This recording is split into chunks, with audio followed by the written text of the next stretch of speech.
सच सुनने के लिए रेडी हो? ज्यादातर बीवियां अपने हस्बैंड से प्यार अचानक नहीं छोड़ती हैं, लेकिन उनका रिस्पेक्ट धीरे धीरे एक साइलेंट तरीके से गिरने लग जाता है। और जब रिस्पेक्ट उनका खत्म होना शुरू हो जाता है तो फिर प्यार भी एक वक्त के बाद सिर्फ जिम्मेदारी और आदत बन के रह जाता है। अगर आपको लगता है कि आपकी वाइफ आजकल आपको पहले जैसा नहीं देखती है, जब आप सिर्फ उसके मूड में नहीं छुपा हुआ, आपके इमोशनल लीडरशिप के स्ट्रक्चर में छुपा हुआ है। हो सकता है कि आपका सीन कुछ ऐसा हो कि पहले वो आपकी बात को बड़े ध्यान से सुनती थी, आजकल सिर्फ हाँ कहती हैं और ये कहकर अपने फोन में बिजी हो जाती हैं। पहले आपके डिसीजंस को इंपॉर्टेंस मिलती थी, अब हर बात पे आपको क्वेश्चन किया जाता है, आर्ग्यू किया जाता है या सीधा इग्नोर कर दिया जाता है। पहले घर के किसी मसले पर आपसे मशवरा जरूर लेती थी, अब कभी कभी वो आपको बाद में बताती हैं या आपको पता ही नहीं चलता जब डिसाइड हो चुका होता है। आप अंदर से कंफ्यूज्ड हो। मैं कमाता भी हूं, जिम्मेदारी भी उठाता हूं, फिर भी वो मुझे रिस्पेक्ट क्यों नहीं मिल रही है? कभी कभी आप इरिटेशन में रिएक्ट भी कर देते होगे, कभी विड्रॉ कर जाते हो, कभी बस चुप हो जाते हो, कभी गुस्सा करते हो, लेकिन एक चीज कॉमन होती है, आपको एग्जैक्ट लैंग्वेज ही नहीं मिलती समझने के लिए कि ये रिस्पेक्ट एक्चुअली किस वजह से खत्म हुई। इस वीडियो में मैं आपको वो 4 कोर चीजें बताऊंगा जिनकी वजह से वाइफ बीवी का रिस्पेक्ट स्ट्रक्चरली कोलैप्स होता है। अगर इनमें से 2 या 3 पर आप फिट हो जाते हो तो आपको ब्रूटल क्लैरिटी मिलने वाली है इस वीडियो के बाद, चाहे आपको पसंद आए या ना आए। सबसे पहले एक बेसिक बात को समझिए, शादी में सिर्फ प्यार नहीं चलता, स्ट्रक्चर चलता है। स्ट्रक्चर का मतलब क्या होता है?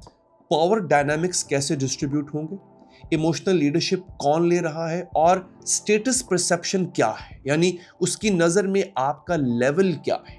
सिर्फ पैसों से नहीं, पूरी शख्सियत, पर्सनालिटी क्या है। साइकोलॉजी में कॉन्सेप्ट आता है पावर वैक्यूम। जब घर में या रिलेशनशिप में कोई क्लियर स्टेबल इमोशनल लीडरशिप नहीं होती है, एक वैक्यूम के खला बन जाता है और नेचर वैक्यूम को टॉलरेट नहीं करती है।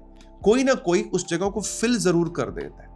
शादी में जब हस्बैंड इमोशनली एब्सेंट हो, कंफ्यूज्ड हो, पैसिव हो या हमेशा डिफेंसिव होता हो, तो वाइफ कॉन्शियसली या अनकॉन्शियसली लीडरशिप लेने लगती है। वो लीडर बनने लगती है, वही प्लानिंग करती है, वही कॉन्फ्लिक्ट्स मैनेज करती है, वही डिसीजंस को डिराइव करती है। शॉर्ट टर्म में ये बड़ा फंक्शनल लगता है, चलो कोई तो हैंडल कर रहा है, लेकिन लॉन्ग टर्म में उसकी नजर में आपका स्टेटस परसेप्शन शिफ्ट हो चुका होता है। स्टेटस परसेप्शन सिर्फ इनकम से नहीं बनता, स्टेटस ये है कि क्राइसिस में वो इंस्टिंक्टिवली किसको देखती है, डिफिकल्ट डिसीजन पर वो किसकी थिंकिंग को स्ट्रांग मानती है।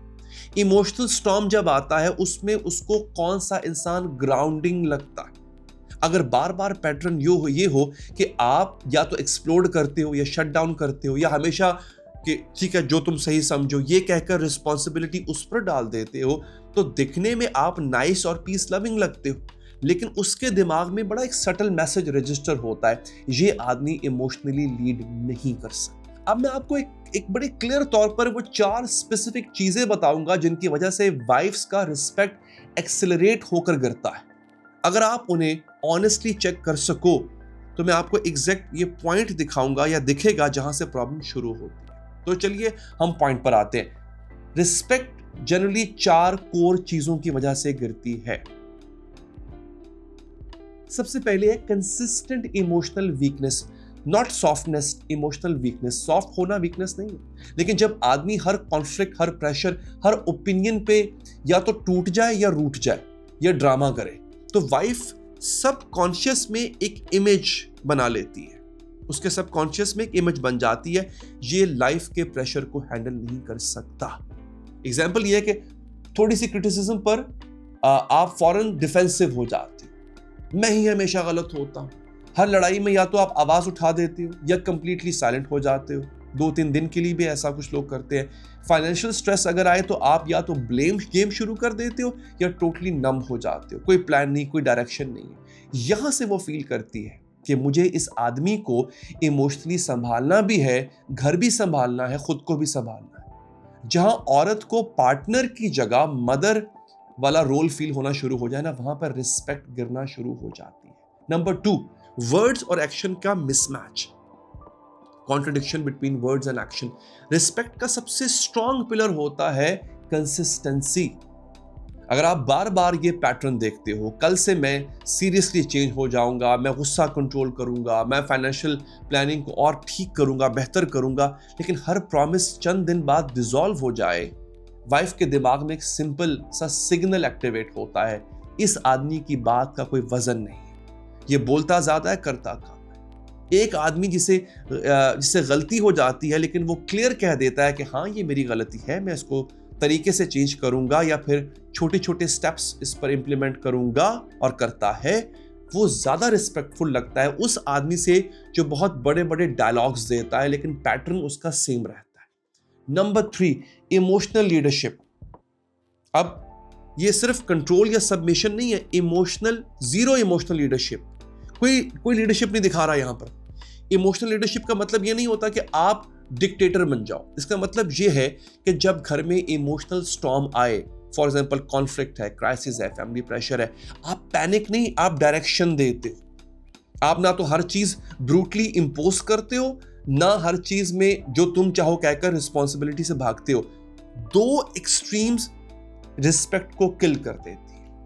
या तो आप हर चीज पे शाउट करते हो, डोमिनेट करते हो, इंसल्ट करते हो, या आप इतने पैसिव होकर डिसीजन वाइफ के कंधों पे डाल देते हो कि वही डिसाइड करे फैमिली में क्या होगा। पहले केस में वाइफ खौफ से कंप्लाई करेगी, आपकी बात मानेगी, खौफ से, रिस्पेक्ट से नहीं। दूसरे केस में वो आपको इमोशनली एंट्री लेवल कैटेगरी में रख देगी, जहां आपके बारे में उसका थॉट ये हो जाता है कि अच्छा है लेकिन स्ट्रांग नहीं है। Number 4, stagnation. नो ग्रोथ, यानी कोई ग्रोथ नहीं, कोई डेप्थ नहीं है। शादी शुरू में लुक्स, रोमांस, नॉवेल्टी पे चलती है, याद रखें, लेकिन 3 से 5 साल के बाद बीवी नेचुरली ये देखना शुरू करती है कि ये आदमी डेवलप हो रहा है या वहीं का वहीं खड़ा है। स्टैग्नेशन जो लेवल है उस पर ये रिस्पेक्ट को मारती नहीं है।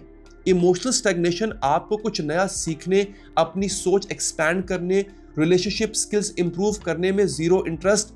फाइनेंशियल प्रोफेशन स्टैग्नेशन, आप हर साल वही कंप्लेंट्स, वही एक्सक्यूजेस, कुछ स्ट्रक्चर्ड एफर्ट नहीं, कोई प्लानिंग नहीं नजर आ रही है। स्पिरिचुअल वैल्यूज स्टैग्नेशन आपकी शिकार है। आप थ्योरी में बहुत बातें करते हो लेकिन असली कैरेक्टर आपका जो टेस्ट जब होता है तो आप जीरो निकलते हो, गुस्से में, ऑनेस्टी में, एडिक्शन में, डिसिप्लिन में। आप प्रोग्रेस आपकी नेग्लिजिबल होती है।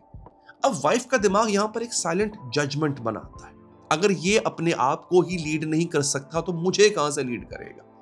अब सवाल ये नहीं कि वाइफ्स ऐसा क्यों होती हैं, असली सवाल ये है अगर रिस्पेक्ट आपकी जा चुकी है तो क्या असल में ये वापस भी आ सकती है, और अगर हाँ तो कैसे, बगैर किसी चीप ट्रिक्स या बगैर किसी फेक अल्फा एक्ट के, वो आप इसको कैसे वापस ला सकते हैं।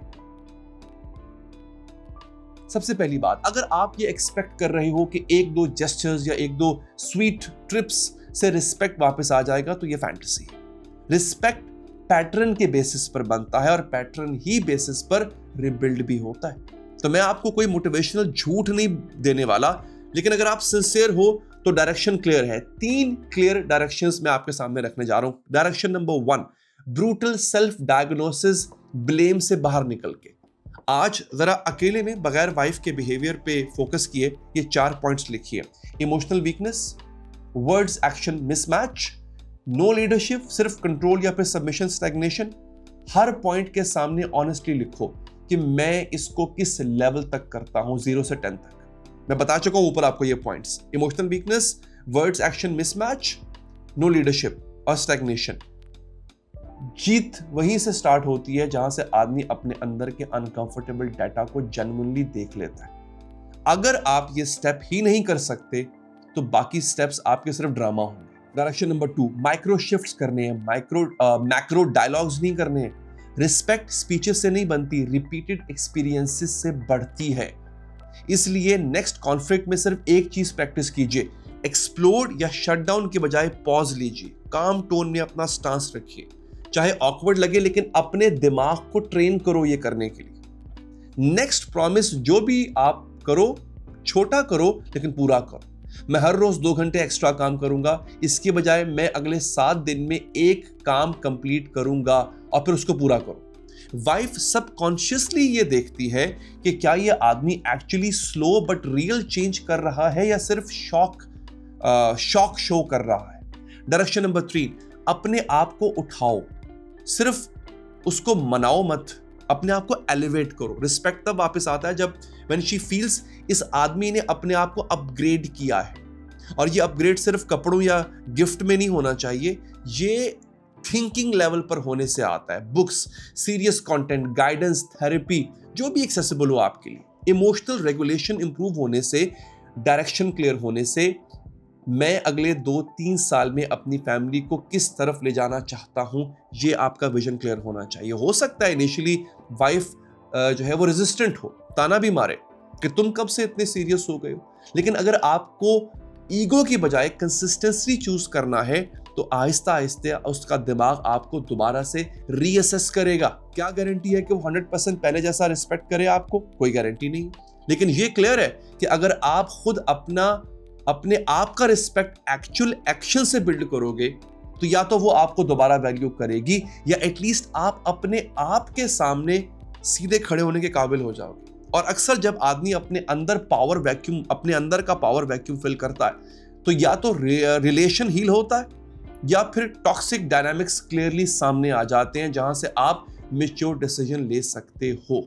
ये वीडियो शायद आपको कंफर्टेबल ना लगी हो, लेकिन अगर आप यहां तक सुन चुके हो इसका मतलब आपके अंदर अभी भी वो आदमी जिंदा है जो बेहतर वर्जन बन सकता है। तो आज रात सिर्फ एक सवाल लिखकर अपने लिए रख लो, अगर मेरी वाइफ को कल मेमोरी लॉस हो जाए और वो सिर्फ मेरे आज के एक्शंस देखकर डिसाइड करे कि मैं रिस्पेक्ट के लायक हूं या नहीं, तो उसका जवाब क्या होगा? इस सवाल से भागने की बजाय अगर आप इसको डेली फेस करना शुरू कर दो तो चाहे दुनिया आपको रिस्पेक्ट दे या ना दे, आप खुद से नजरें नहीं चुराओगे।